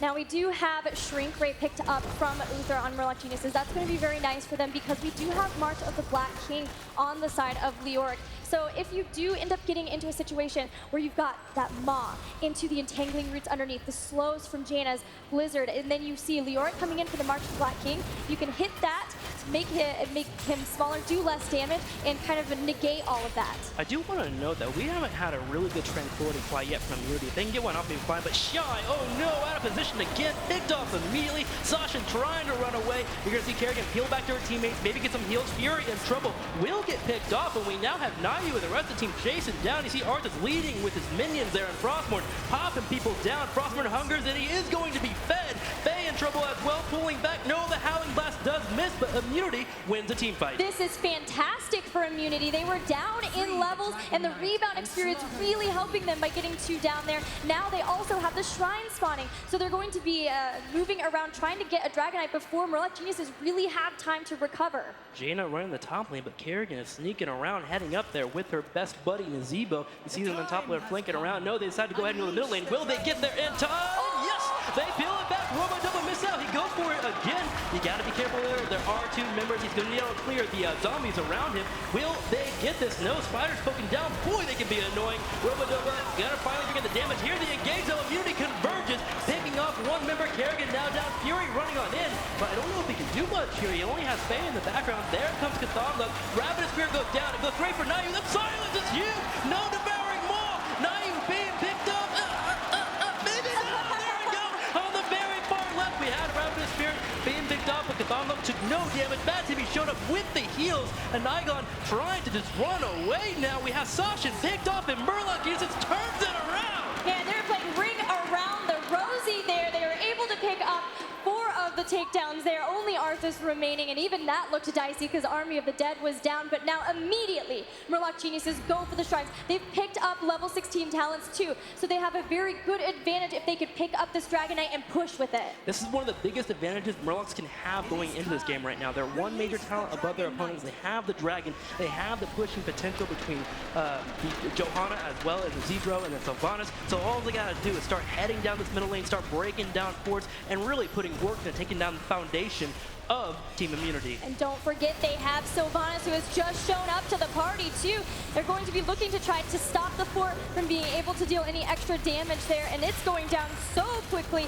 That will be, they should be moving on into some more structures right away because they still have plenty of health on that Dragonite. Yeah, you're gonna see Immunity kind of just take this beating right now. They need to get 16 and they need to get Tranquility. Both those will help them out very, very much. 10 seconds until Tranquility is up, but a good 30 seconds before they get level 16. They need to be soaking minions. The only ones available to them, though, are the ones in the middle lane because of how much control Murloc has on the map right now. CauthonLuck just moving forward here, starting to beat down on this keep.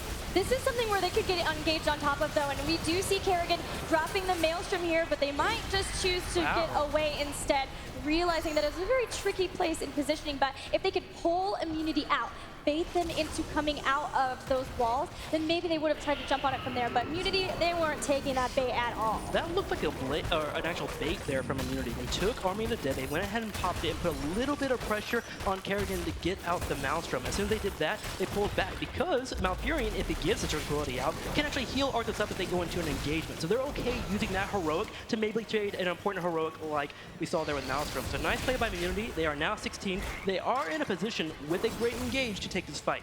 It's still so difficult for Immunity if they get into a fight and Cauthon is set up because of that Ravenous Spirit. It has been wrecking Immunity, and there down goes the final fort here. The engagement is here, pulling the Naeiou into the group, into a condemn on top of it, but so far they're keeping him alive. Bring It Frost goes out, and there it is. There is the Ravenous. How many will they take down with it? Johanna is actually going to fall. So far, a 1-for-1 here. There are members in the Barry Mall. The combo, though, with the roots down the bottom left, but there's no follow-up. Sashin can't get in. Neither can Naeiou. Both are low on HP, and they have to respect Kerrigan. Murloc turns it around, and that's going to be a 1-for-3 trade. Nicely done by them. Shrines are up pretty soon, too. All they got to do is defend top lane, grab mercenary camps, and they can keep moving with this train forward. Absolutely. They're already going to start working on the mercs to get the pressure there.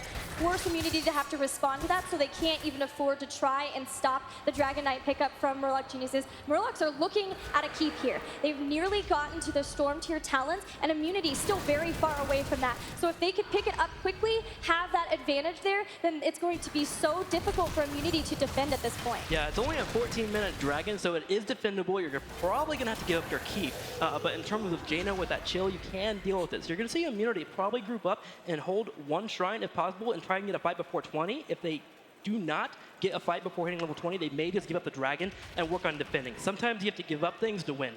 Yeah, absolutely. It does work that way. We're getting close to Storm talents. Looking at what we have so far, too, we do have Cold Embrace for Sylvanas. That's really been helping them because once they put the Cold Embrace on, they have so much area damage between Ravenous and the Maelstrom that then they are able to just really capitalize on that, as it does make enemies vulnerable. Take 25% more damage. Totally, and now you see they did not get 20. They're going to go ahead and back all the way home. They have to defend this bottom lane here as Mercenaries are pushing forward, and Naeiou's the only one here. I think it's caught by Kerrigan. It's lights out for this game. So you see them starting to group up. Robadobah will walk up and drop that swing, getting a little bit of damage and trying to look threatening. But in all honesty, in terms of levels, they're not that scary right now unless a major engagement happens where we have the Zebo picked off or Faye. You're going to see Murloc just keep the pressure up. Yeah, I really like this choice here, knowing that they don't need the Dragon Knight, but they would love to get a keep, and knowing that this is the time where they have that advantage. And because they have the Sylvanas, they don't have to worry about this structure attacking on top of them, like even slowing them down. In fact, they're taking the York down very quickly. A Condemn goes down on Zagara, and Naeiou gets back very quickly. Equinox does bolt out. The Divine Shield is actually kind of wasted here. They're going to be forced to retreat. A bit of a botched engagement overall, but they might be able to turn around once the combo is up and go for the engagement. And Naeiou chasing down Fury, bringing down the damage. Robadobah, though, showing up. Fury low on HP. There's the Ravenous Spirit. It's only hitting Arthas. You see the rest of the members dancing around it, and it looks like he will get picked down, but a trade here. Looks like Johanna, no, she's level 20. She has the Invincible, is able to go ahead and spool on back. Now 4 members only up here for immunity. They're low on HP. They have to go back and heal, and that means the Dragon is for the taking. Man, I loved the positioning of CauthonLuck. He was behind that bush when he dropped that Ravenous Spirit, but Leoric saw it. Leoric went up there and was trying to do, but what can you do? He's just like, hi. And there was nothing that was going to happen, so they couldn't do anything. They were able to get Arthas there. They've got a little bit of a power play. It's only 1 down, but they are still in lead in terms of talents, and they're trying to pick up the Dragon. Unfortunately for them, the rotation here from Immunity is preventing them from holding the bot shrine. They do have a top. Madtimmy, you are quite mad right now as you're trying to go for the engagement 4v2. However, has it been a bait? You see members showing up here for Murlocs. However, they just don't have level 20. The double mutas coming out to get rid of Madtimmy. The good news is, though, Murlocs are able to just barely delay this Dragon somehow, or no, I'm sorry, prevent any type of shrine being grabbed in the bottom lane. Immunity actually was the one that delayed that, which prevented the Dragon. However, Murloc showing up, able to grab this Dragon and now push down the middle lane. Yeah, great push on them, and now we are at another Dragon Knight phase. What can Murlocs do with it? Because Immunity's still down for another level before they've caught back up, and we're looking at the bottom lane. They know that that keep is already low. If they could get that, and if they could win an engagement especially, it could be game for Murlocs. Yeah, great follow-up here from the damage they did earlier, going straight to that keep. It is now dead right now. There's the last hit, taking it out. Mid lane can potentially pick up as well. However, if you're Murloc-Geniuses, you're asking yourself, do we go for the win? It's 17 minutes. The Dragon isn't the most powerful thing in the world. However, it can start chunking down members at this stage in the game. A 4-man root from a noggin is not enough here to dissuade Murloc-Geniuses for going for the push. Army of the Dead has been fought, and here comes the team fight. Ravenous Spirit coming out. Members low here from Murloc. Madtimmy does get picked off. CauthonLuck finally getting Devouring Maw. Faye moving forward, going straight for the core. It's low. 20%, 10%, 5%. That's going to be game, and Murloc-Geniuses is moving forward. Team Immunity has been eliminated. Murloc-Geniuses have done it. Look how relieved they look. They've stayed in this group just a little bit longer, and they get a second chance at whomever will be dropping down from the winner's match from their group later on. Immunity, they are out, but a super strong showing, especially that second game. It was so fantastic by them. And it was just Murloc-Geniuses in the end, their rotations that were so fantastic there. Congratulations. They're moving forward. Team Immunity, I'm proud of. You know, that was a wild card team that we were sure how they were going to fit into the NA meta. And they came out and they made some adaptations and really showed that they can compete. So hopefully we can see them more. For now, they are unfortunately eliminated. But Kubi, best of 3 series, I want your thoughts. Oh, it was an incredible series through and through between all of these teams, but I really wanted to take note of a couple things that Murloc-Geniuses pulled out in that last match. First of all, it's the draft. We're going to go ahead and pause that for a second, just so I can cover this point, though. The draft is just so smart. Grabbing this Naeiou, there was just a complete lack of stuns. As soon as the Maw was out every single time in all of those team fights, that's when the Ravenous Spirit came out, and boy, did it do wonders. All right, so we're going to go ahead and advance this just a little bit so we can set up for this. This was one of the big team fights that happened really early on, actually, and what the big deal is we saw Kerrigan actually jumps into this fight from this position really right here, and what it does is actually forces Immunity to say, we know what's going to happen next. That's the Primal Grasp, that's the Impale. We've seen this 1,000 times.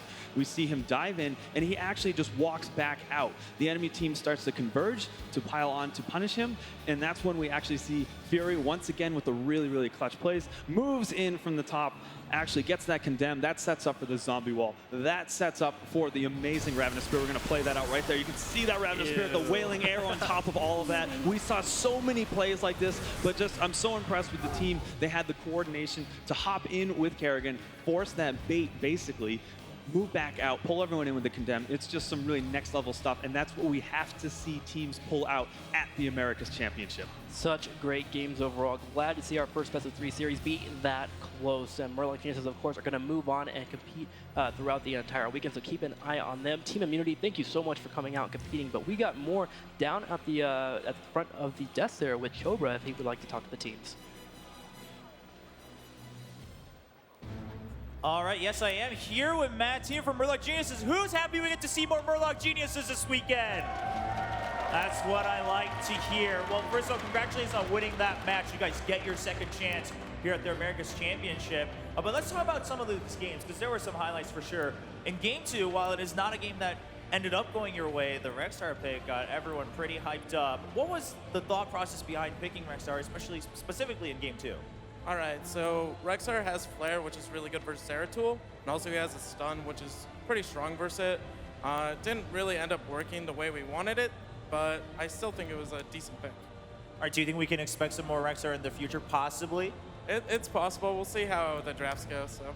All right, well, that's something for all of us to look forward to. I know everyone's excited about that. And then in Game 3, I mean, you guys played well overall, but also the way you guys played around the Naeiou positioning for the Ravenous Spirit, everyone seemed to be really on point for that, and you guys made those team fights work really well. Was that something, I mean, how proud are you of that play, and what's your thoughts behind that? Well, it was pretty easy because they only had one way to disrupt it. They had to use Maw, so we basically picked Naeiou just for that fact, and it was pretty good with Kerrigan. If you combo them all together, it's pretty good damage. I would say so. You know, having watched that again, I would say you're right on that. So now you guys go forward. You get one more chance to play up against either Tempo or Cloud9 here in Group A. You know, is there a team that you prefer to play against, and how confident are you feeling now that you've kind of had a loss and then a win, and so you're back to kind of square one here in this tournament? I think we would rather play against Tempo Storm, mostly because we know their playstyle a lot more and played against them more.